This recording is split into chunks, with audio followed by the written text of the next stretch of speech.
오늘 우리가 함께 읽을 말씀 사무엘상 17장, 로마서 15장, 예레미야가 2장, 시편 33편 말씀입니다. 오늘 말씀으로 나눌 주제는 승리입니다. 곧 우리가 어떻게 승리를 누릴 것인가. 누가 뭐라 해도 승리는 하나님께 있습니다. 따라서 승리를 위해 하나님을 의지하고 하나님을 앞세워야 합니다. 사무엘상 17장은 다윗이 골리앗을 물리친 말씀입니다. 골리앗에 대한 두려움으로 이스라엘 사람 그 누구도 맞서 싸우지 못했지만 하나님의 군대를 모독하는 것을 참고 볼 수 없었던 다윗이 용기 내어 골리앗과 싸워서 골리앗을 물리쳤습니다.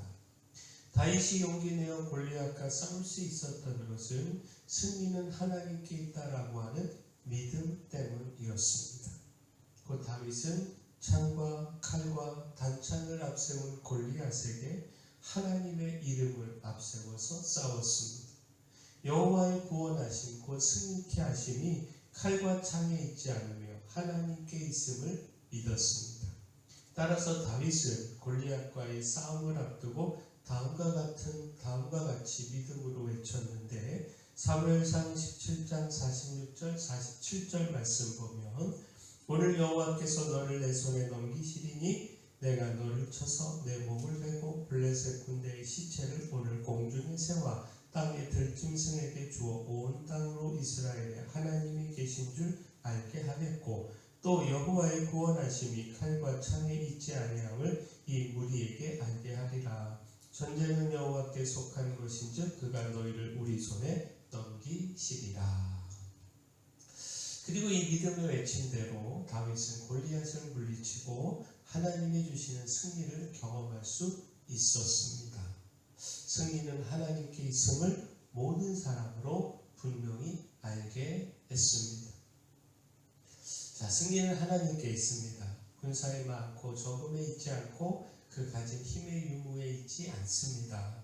따라서 군사가 내가 가진 힘을 의지하지 않고 또 내가 가진 힘이 적다고 두려워하지 않고 하나님을 앞세우면 하나님을 통하여 승리를 얻을 수 있습니다.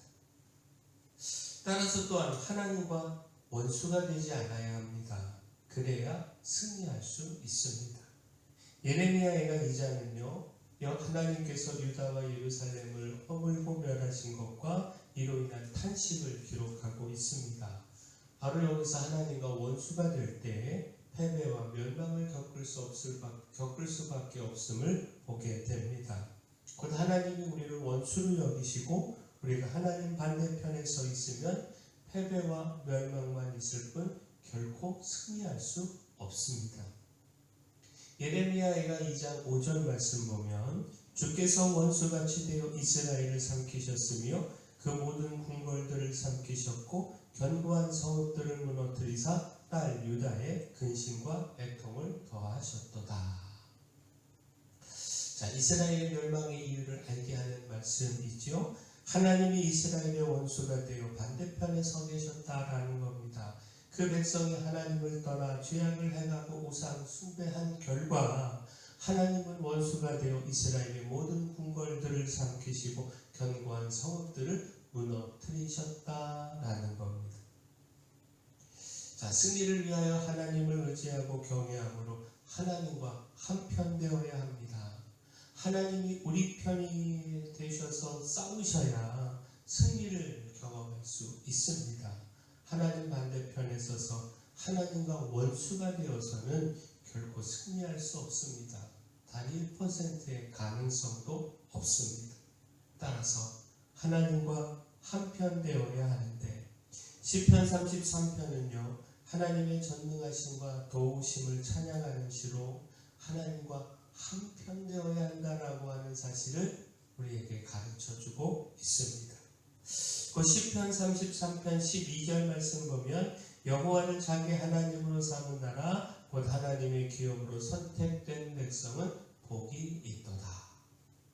여호와 하나님을 자기 하나님으로 삼았다는 건 하나님과 한편 되었다라는 것이죠. 한편 되신 하나님이 도우시고 돌보시니 그 그 백성에게 복이 있을 수밖에 없습니다. 그 삶에 승리가 있을 수밖에 없습니다. 시편 33편 16절 17절도 말씀을 보면 많은 군대로 구원 얻은 왕이 없으며 용사가 힘이 세어도 스스로 구원하지 못하는도다. 구원하는 데에 군마는 헛되며 군대가 많다 하여도 능히 구하지 못하는도다.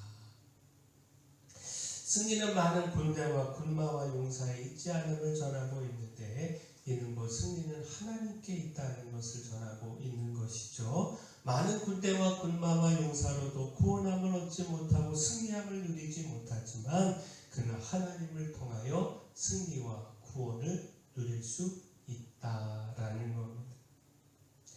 따라서 겸손해야 합니다. 겸손함으로 하나님을 높이고 앞세워야 합니다. 순간의 교만이 아닌 하나님이 아닌 그 순간의 교만이 하나님이 아닌 그 자신을 의지하게 하고 하나님과 반대편에 서게 한다는 사실을 잊지 말아야 합니다. 로마서 15장은 연약한 자를 향한 배려에 대하여 교훈하고 있습니다. 또한 이방인의 사도로 바울 자신을 세우신 주님의 은혜와 그 사역에 대하여 전하고 있고 또 바울의 여행 계획에 대해서도 전하고 있습니다.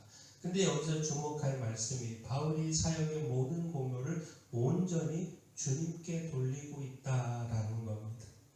그 바울은 이방인의 사도로 복음을 전하며 그 사명을 감당하면서 수많은 역사와 일들을 이루어냈습니다. 수많은 교회들을 세우고 영혼들을 구원했으며 또 그 사역의 과정 속에서 놀라운 표적과 기사와 능력을 나타내기도 했습니다.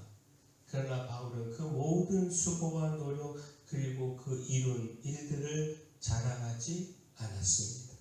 오히려 그 이룬 많은 복음의 열매들이 오직 주의 역사와 성령의 능력으로 이루어졌다. 이렇게 고백을 했습니다. 자, 로마서 15장 17절에서 19절까지 말씀 보면 그러므로 내가 그리스도 예수 안에서 하나님의 일에 대하여 자랑하는 것이 있거니와 그리스도께서 이방인들을 순종하게 하기 위하여 나를 통하여 역사하신 것 외에는 내가 감히 말하지 아니하노라. 그 일은 말과 행위로 표적과 기사의 능력으로 성령의 능력으로 이루어졌으며 그리하여 내가 예루살렘으로부터 두루 행하여 일루리곤까지 그리스도의 복음을 편만하게 전하였노라. 자, 이처럼 바울은요 교만함으로 넘어지지 않았습니다. 그 모든 일은 주님과 성령께서 행하신 일이다 고백을 하며 절대적으로 주님과 성령을 높이며 앞세웠습니다. 그러므로 승리의 사역을 이루어 갔습니다. 그 승리는 주님께 있고 따라서 내 힘을 의지하지 않아야 합니다. 뿐만 아니라 하나님이 주신 승리를 마치 내 힘과 내 수고로 이루냐 교만하지 않아야 합니다. 교만한 순간 패하고 넘어질 수밖에 없습니다. 한순간도 방심하지 말고 겸손히 주님을 높이고 주님을 앞세워야 합니다. 그래야 계속된 승리를 누릴 수 있습니다. 자, 정리를 해보면요. 승리는 하나님께 있습니다. 따라서 승리를 위해 군사와 병거가 아니라 하나님을 의지하고 하나님을 앞세워야 합니다. 하나님과 원수가 된 반대편이 아니라 하나님과 한편 되어야 합니다. 겸손히 하나님을 높여야 합니다. 하나님 우리가 이렇게 함으로 하나님을 통해 언제나 승리의 삶 살아가기를 소원합니다. 사랑의 주 하나님, 승리가 많은 군대에 있지 않고 하나님께 있음을 깨달아 절대적으로 하나님을 의지하고 앞세우기를 소망합니다. 하나님을 나의 하나님이여 기업으로 삼고 하나님과 한편 되어 그 은혜와 승리를 누리게 하여 주시고 교만함으로 주님이 아닌 내가 앞서는 것이 아니라 겸손함으로 주님을 앞세우고 높여서 계속된 승리를 누리게 하여 주시옵소서. 교회에 연약한 모든 분들 주님께서 강력한 손으로 안수하시고 치료하여 주시옵소서. 저희에게 주신 사명 이 마을의 빛이요 소금으로서의 사명 잘 감당할 수 있도록 힘도 주시고 물질도 보내주시고 일꾼도 보내주시옵소서. 예수님의 이름으로